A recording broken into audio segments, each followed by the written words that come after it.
Hi guys, this is Carmella of the Sonora Kitchen.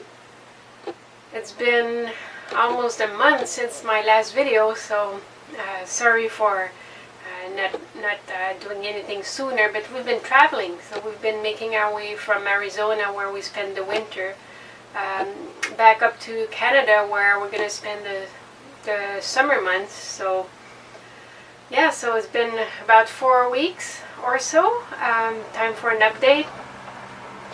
So health-wise, actually, one of the things is I was really concerned about the trip, at first, because I thought that it would be stressful, be more stressful, and that maybe all the progress I made, for my inflammation in my guts, that it would, kind of disappear because of all the stress of the trip. And actually, things, as is often the case, things aren't as bad as you think it will be. We tend to project fear in the future, and it thankfully doesn't turn out, the way we foresee it. So yeah, so the trip hasn't been that bad at all. The only real stressful part was going through the big city, Salt Lake City. But even that went pretty smoothly. I was just being really careful to, go inwardly and relax and meditate and keep, paying attention to where I was holding, like the stress and the tension in my body as we were driving through. And it went really well. One thing I've noticed, there is a bit of a stress factor. Like the day after we travel, usually I feel more inflammation that tends to go away, like the next day or something like that. So it hasn't been so bad at all.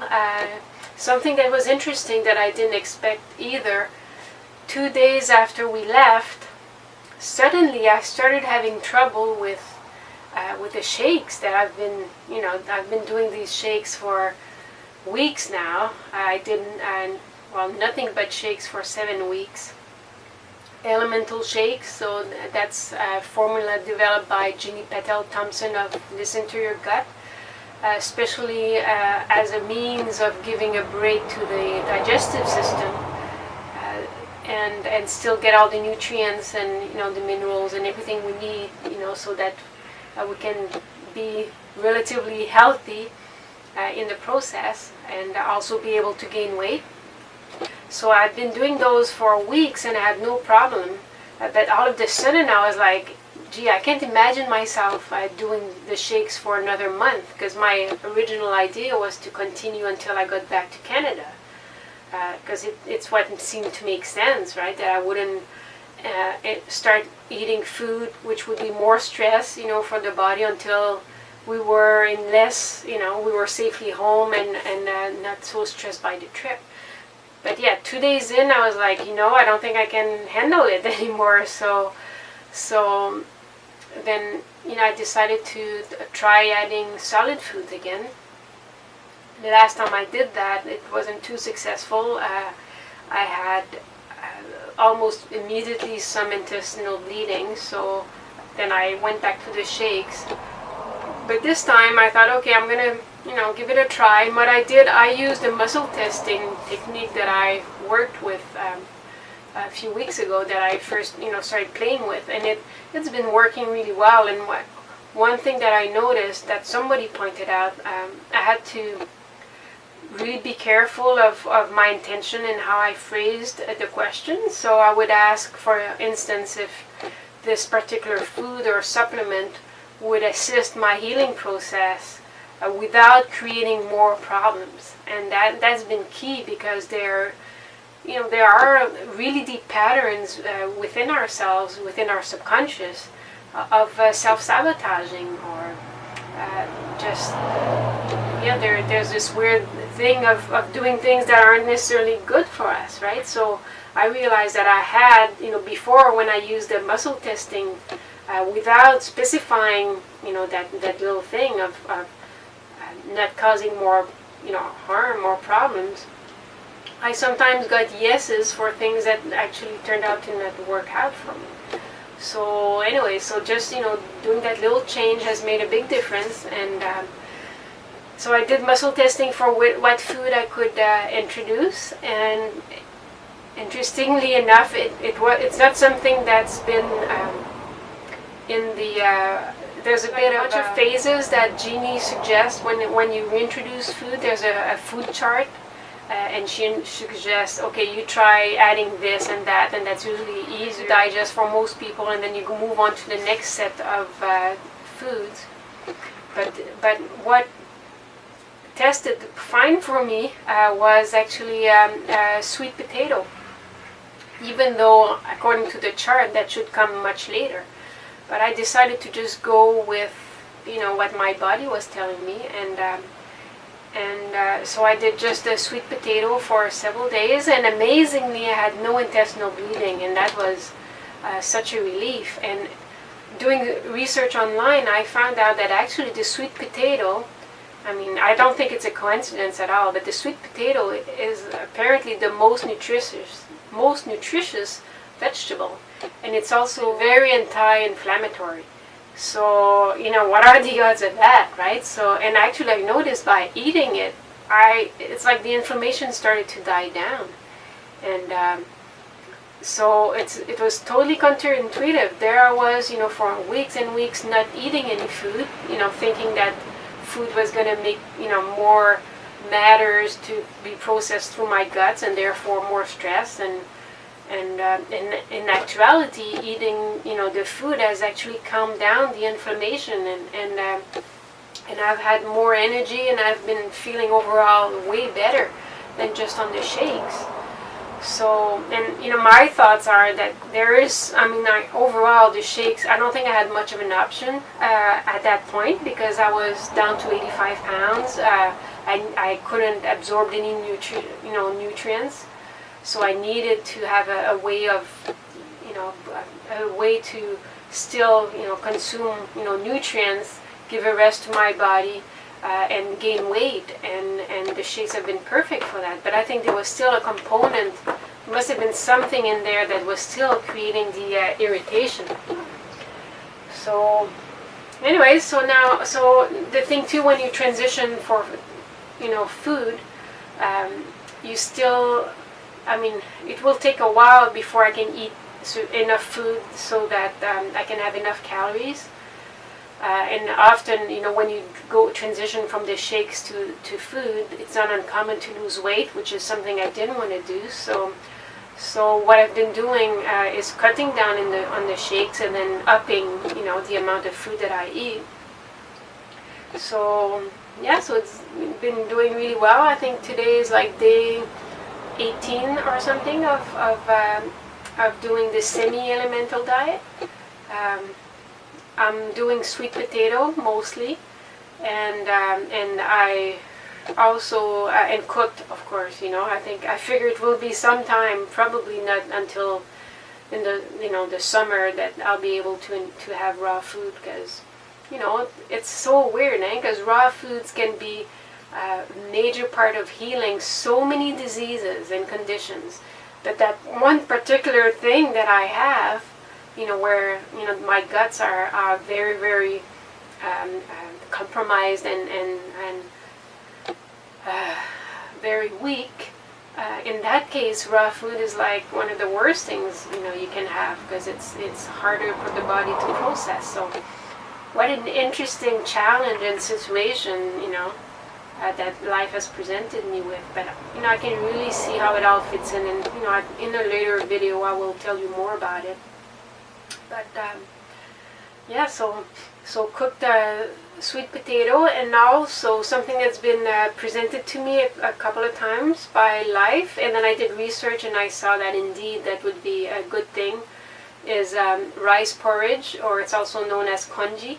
And what it is, so I know, you always think, oh, you got to have your whole grains because it's much healthier, and of course it is. But in a case like mine, where you need it as easy to digest as possible, and as minimal stress on the guts, white rice is the thing to do. And it still has some nutrients, and and it's still food. You know, I need to get my body reused to having some food.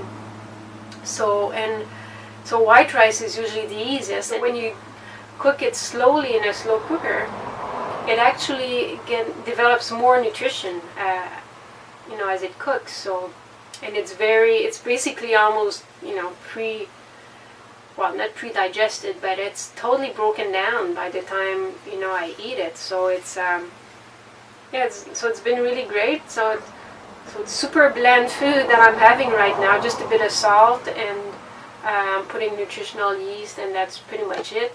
Sometimes a bit of herbs, but you know, being careful, and certainly nothing spicy. So yeah, it's a whole, you know, it's so interesting. You know, it's a whole different experience for me to go for what my body needs, you know, how to nourish my body, and not put so much, you know, attention or so much focus on the taste buds, which is what, of course, you know, has been my focus for the last few years. You know, developing all these raw recipes and the recipe books and posting everything on the web, and basically, you know, starting to make a living out of creating recipes. Now it's like, you know, life is forcing me to just go back to the basics and just, you know, what it is that my body needs, and away from any concepts of what I think is good, or, you know, of course, you know, me thinking, oh, raw is, you know, the more raw you can eat, the healthier, and of course, I think, you know, it's true in most cases, but, you know, I'm having to go through a situation where it's not true, and I have to just, you know, pay attention and be really humble and just accept that I have to diverge, you know, from what I thought was, you know, the right way to eat before. So anyways, so all in all, a super interesting experience. Other than that, oh yeah, so the good news, I didn't lose any weight, actually, including food. I didn't lose any weight, and I've gained another 2 pounds, so I'm at 97. I still would like to, you know, get to 100, but, you know, it will take time, and that's all right. And my next step, I guess, is to, you know, eventually bring it to where I can cut down yet one more shake, you know, and replace it with a shake that I make myself, you know, like banana and coconut milk, and most likely raw egg. I've stayed away from eggs for years. Don has been doing a raw egg yolk every day for a long time. It's debatable, you know, it's a good source of B12, and, you know, different things, but yes, of course it's not vegan, but it seems that my body at this time would really benefit from it, and I keep muscle testing that it would be good for me, so I think, you know, maybe for a while, I'll have those, you know, those shakes when I'm ready. Oh, and did I say banana? You're right. So banana will be the first raw thing that I'll have. So yeah, we'll see. You know, the thing is, it's always, you know, I introduce something and then I keep having it and nothing else new for like 2 or 3 days in order to determine whether my body's okay with it, and then I can introduce the next thing. So you can see it will be a long, or could be potentially a long process in terms of, you know, expanding my range of what I can eat. I was all excited to work in the garden, you know, have a garden this summer, but of course it changes the perspective somewhat if I know that most of the things I'll be growing I won't be able to enjoy. It would be really hard to have all these greens and not eat them, because it's almost a compulsion. If I have greens, I just want to put them in my mouth, and greens, I mean, anything that there's a lot of roughage to them, and that will take a while before my system is ready for that. So right. Oh, and interestingly, I'm doing this video from our friends. We're parked at our friends Matt and Donan's place. And this is where the saga sort of started. This is where I did the liver flushes.